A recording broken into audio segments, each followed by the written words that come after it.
ओला guys, welcome back. अच्छा जी दोस्तों, मैंने आपसे शुरू में एक प्रॉमिस किया था। मैंने कहा था इस कमांड को मैं एक्सप्लेन करूंगा, तो इस लेक्चर के अंदर यही काम करने लगे हैं। ठीक है। इस कमांड में सबसे पहले आपको प्रिंट नजर आ रहा है। प्रिंट क्या चीज है? प्रिंट बेसिकली पाइथन का बिल्ट इन फंक्शन है। बिल्ट इन फंक्शन है। ठीक है। बिल्ट इन फंक्शन क्या करता है? बिल्ट इन फंक्शन सादा अल्फाज में दूसरे बंदे का, जिसको हम नहीं जानते, वॉलंटियर था, उसने कोड लिखा, ठीक है, और हम उसको यूज करें। तो बिल्ट इन फंक्शन वो फंक्शंस हैं जो बिल्ट इन पड़े हुए हैं। इस कॉन्सेप्ट को समझने के लिए बिल्ट इन फंक्शन के आप यूं समझ लीजिए कि आप एक कंप्यूटर, जिस तरह आप कंप्यूटर पे ये देख रहे होंगे या फोन पे देख रहे होंगे, आप फोन बनाने की एक फैक्ट्री लगाना चाहते हैं, तो आपके पास दो ऑप्शंस हैं। या तो सारी आईसीज, सारे circuit board, motherboard, RAM, processor आप खुद से क्रिएट करें, या फिर आप बिल्ट इन प्रोसेसर ले लें, बिल्ट इन रैम ले लें, बिल्ट इन मदरबोर्ड ले लें और उनको कंबाइन कर दें, तो आपके पास फोन आ जाएगा। कौन सा मेथड बेहतर है?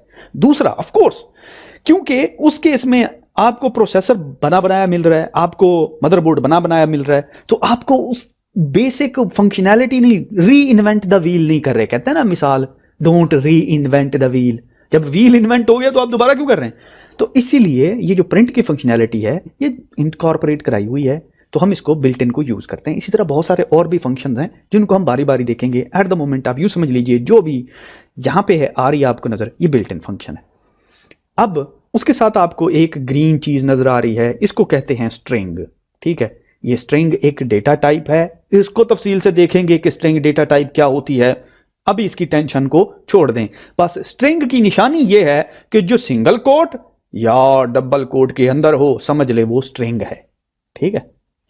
जो भी चीज, जिस तरह ये डबल कोट में आपको नजर आ रही है ना, ये वाली डबल कोट्स है ना, जो भी डबल कोट्स के अंदर हो या सिंगल कोट्स के अंदर हो, उसको समझ लें वो स्ट्रिंग है। अभी स्ट्रिंग कैसे बनती है, क्या होती है इसकी फंक्शनैलिटी, एट द मोमेंट इसकी टेंशन ना लें, वो मैं आपको बाद में समझाऊंगा। ठीक है। तो दो चीजें हमने देखी, एक तो बिल्ट इन फंक्शन है प्रिंट, और दूसरी है स्ट्रिंग। तो प्रिंट बेसिकली की फंक्शनैलिटी क्या है? जैसा कि प्रिंट की फंक्शनैलिटी होती है, कोई पेपर आप प्रिंटर को देते हैं प्रिंट करने के लिए, क्या करता है? प्रिंट करता है। प्रिंट होकर किधर जाता है? वो आपके सामने आ जाता है। तो बेसिकली ये रिजल्ट यही है कि जो भी कोड आप इसको देते हैं, ठीक है, तो वो प्रिंट होकर आपके सामने आ जाता है। पाइथन 2 और पाइथन 3 में फर्क ये है कि जो argument, I am sorry for using argument, मैं आपको एक्सप्लेन करूंगा आर्गुमेंट क्या है। ऐसी चीज जो इस पैरेंथेसिस के अंदर आ जाए, इसको आर्गुमेंट कहते हैं।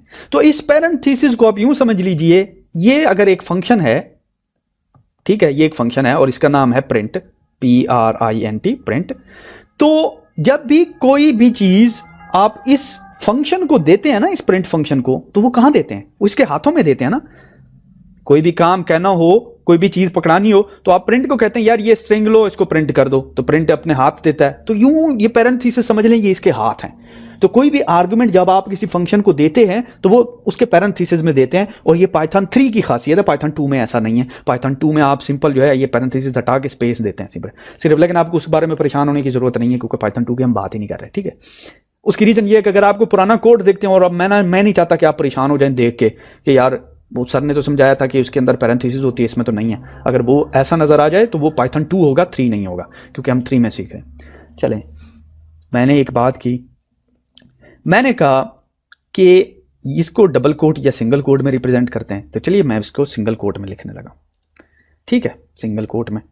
अब यहाँ पे सिंगल कोट डालते हैं, यहाँ पे सिंगल कोट डालते हैं, मैं इसको एग्जीक्यूट करता हूँ, ये रन हो गया। और एग्जीक्यूट मैंने कीबोर्ड से किया है, यहाँ से भी राइट क्लिक कर सकता हूँ, यहाँ से भी रन कर सकता हूँ, जैसा आपको अच्छा लगे। तो हेलो वर्ल्ड प्रिंट हो गया। अगर मैं कहता हूँ हेलो वर्ल्ड, ठीक है, और मैं यहाँ पे थोड़ा सा इसको एक्सटेंड करने लगा, मैं कहता हूँ सेड, और डबल कोट में डालता हूँ, डबल कोट में मैं कोटेशन लिखने लगा हूँ, सेड डबल कोट में I am king, double quote और कामा, फिनिश सिंगल कोट। ठीक है। अब जरा आप गौर करें, मैंने यहां पे क्या किया कि सिंगल कोट में रिप्रेजेंट किया, ठीक है, और यहां पे मैंने एक कोटेशन डाल दी। अब इस कोटेशन का ताल्लुक पाइथन के कोड से नहीं है, ये इंग्लिश ग्रामर का पार्ट है कि जब भी हम कोई किसी की बात को लिखते हैं उसको डबल कोट्स में डालते हैं। ठीक है। हाउएवर यहां पे एक कॉन्फ्लिक्ट आ गया। कॉन्फ्लिक्ट कैसे आ गया? मैंने कहा कि हम इसको डबल कोट से भी रिप्रेजेंट कर सकते हैं। अगर अब मैं इसको डबल कोट से रिप्रेजेंट करता हूं ऑटोमेटिकली, तो इसको समझ नहीं आ रही कि ये डबल कोट से यहाँ स्ट्रिंग शुरू हुई तो डबल कोट तो यहाँ पे खत्म हो रही है पहले। तो उसने कहा अच्छा ये कोड का हिस्सा है, तो उसने कहा ये क्या है, यहाँ पे डबल कोट्स आ रही हैं, तो यहाँ पे कंफ्यूज हो गया।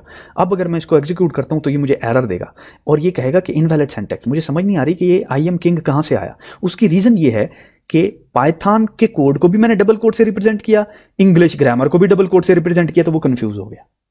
तो इसीलिए पाइथन के अंदर दो मेथड हैं स्ट्रिंग्स को डिफाइन करने के, कि जब भी आप इंग्लिश ग्रामर में सिंगल कोट यूज करें तो बाहर डबल करें पाइथन के लिए, अगर पाइथन के लिए डबल कर रहे हैं तो इंग्लिश ग्रामर के लिए सिंगल करें। मेक श्योर करना आपने। मिसाल के तौर पे मैं इसको रिमूव कर देता हूं। मैं कहता हूं चलो यार हम इस तरह करते हैं कि ये सिंगल कोट में कर देते हैं, ठीक है, और मैं कहता हूं सिंगल कोट सिंगल कोट। अब अगर मैं कहता हूं हेलोज वर्ल्ड, तो अगेन अब ये प्रॉब्लम आ गया, क्योंकि ये सिंगल कोट अपोस्ट्रोफी एस जो मैंने डाला ये इंग्लिश ग्रामर का हिस्सा था, ये पाइथन का कोड था, तो इसलिए मुझे एरर आ गया। तो इस एरर से बचने के लिए मुझे डबल कोट्स जो है वो यूज़ करने पड़ेंगे हर जगह पे जहां पर भी अगर इन अंदर जो है वो सिंगल कोट आ गया। ये एक फ़र्क समझ लिया आपने, सिंगल कोट का और डबल कोट का।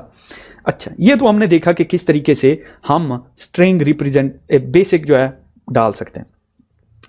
अब इमेजिन करें ये चीज़ जो मैंने आपको बताई ना, ये याद दिहानी के लिए मैं इस कोड के अंदर लिखना चाहता हूँ। मैं कहता हूँ please remember to write double where English have single, English have single, इस तरह मैंने लिख दिया ये याद कराने के लिए, ठीक है। रिमेंबर के स्पेलिंग भी गलत लिख दिए, तो आपने मेरी स्पेलिंग से प्लीज़ कीड़े नहीं निकालने, इसलिए तो मैं देसी लैंग्वेज में लेक्चर जो है वो रिकॉर्ड कर रहा हूँ। अब यहाँ पे एक प्रॉब्लम हो गया। प्रॉब्लम ये है कि ये तो कोड का हिस्सा नहीं है ना, ये तो मैंने आपको याद दिलाने के लिए लिखा हुआ है यहाँ पे, ताकि जब भी आप देखें तो आपको पता चल जाए कि ये डबल क्यों लिखा हुआ है यहाँ पे, क्योंकि यहाँ पे अंदर एस आता है, ठीक है। लेकिन मैं इस कोड को एग्जीक्यूट नहीं कर सकता। क्यों नहीं कर सकता? क्योंकि पाइथन ये समझ रहा है कि ये जो लाइन है बेसिकली ये उसके लिए है, हालांकि ये तो मैंने आपके लिए लिखी है, ये तो पाइथन के लिए तो नहीं लिखी मैंने। अब मुझे टेंशन हो गई, अब मैं क्या करूं? मैं चाहता हूं कि ये हो भी सही और ना भी हो। हो भी सही और ना भी हो, यानी कि पाइथन के लिए ना हो, यूजर के लिए हो। तो ये किस तरीके से मैं एक कोड को डिक्लेयर कर सकता हूं कि एक कोड ह्यूमन रीडेबल है, दूसरा कोड पाइथन रीडेबल है? तो इसके लिए हम हैशटैग यूज करते हैं। हैशटैग, जिस तरह आप कहते हैं ना इंस्टाग्राम वाले आजकल नौजवान लड़के hashtag I am the best, इस तरह की चीजें लिखते हैं। तो अब जो ही हैशटैग किसी लाइन के सामने डालते हैं तो उसको पता चल जाता है अच्छा ये लाइन, अब देखिए उसने ग्रे चेंज कर दी है, उसने कहा अच्छा ये लाइन मेरे लिए थी ही नहीं यार, ये उस बंदे के लिए थी जो कोडिंग कर रहा है, या उस बंदे के लिए जो इस कोड को पढ़ेगा, मैंने इसको स्किप कर देना। अब जो ही मैं इसको रन करता हूं अब एरर नहीं आता, ये मुझे रिटर्न कर रहा है, ठीक है। अब इसी के एक एक्सटेंशन मैं आपको बता देता हूं। व्हाट इफ हमारे पास जो है मल्टीपल लाइंस, मिसाल के तौर पे मल्टी पैराग्राफ है, ठीक है। ये देखिए मल्टी पैराग्राफ है और 3-4 लाइनों का है। एक तो तरीका ये है कि हम इसको हर लाइन के सामने लिख सकते हैं हैशटैग। दूसरा तरीका ये है कि अगर पैराग्राफ बहुत ही बड़ा है तो हम 3 ट्रिपल कोट्स डालते हैं, ठीक है। 3 ट्रिपल कोट्स शुरू में और 3 आखिर में। 3 शुरू में और 3 आखिर में जो है ये बेसिकली बताएगी कि ये मल्टी पैराग्राफ डिस्क्रिप्शन है। इसकी मैं आपको एक स्पेसिफिक एप्लीकेशन बताऊंगा। मिसाल के तौर पे कि अगर मैं कंट्रोल प्रेस करके प्रिंट को प्रेस करता हूं तो आप देखेंगे कि इसकी हेल्प ओपन हो जाती है कि ये कैसे बना और इसको कैसे यूज करना है। और ये जो हेल्प है आप देखेंगे 3 कोटेशन के अंदर लिखी हुई है, ठीक है। तो 3 कोटेशन जो है बेसिकली पाइथन की हेल्प डिस्क्रिप्शन लिखने के लिए यूज होती है। इसकी तफसील हम आगे चल के देखेंगे। हाउएवर यहां तक इतना ही काफी है कि हमने देखा कि ये एक बिल्ट इन फंक्शन है। बिल्ट इन फंक्शन के पैरेंथेसिस के अंदर आर्गुमेंट देते हैं, आर्गुमेंट में हम स्ट्रिंग दे रहे हैं, स्ट्रिंग को डबल कोट सिंगल कोट से रिप्रेजेंट करते हैं, सिंगल कब करते हैं, डबल कब करते हैं और फिर ट्रिपल कोट कब करते हैं।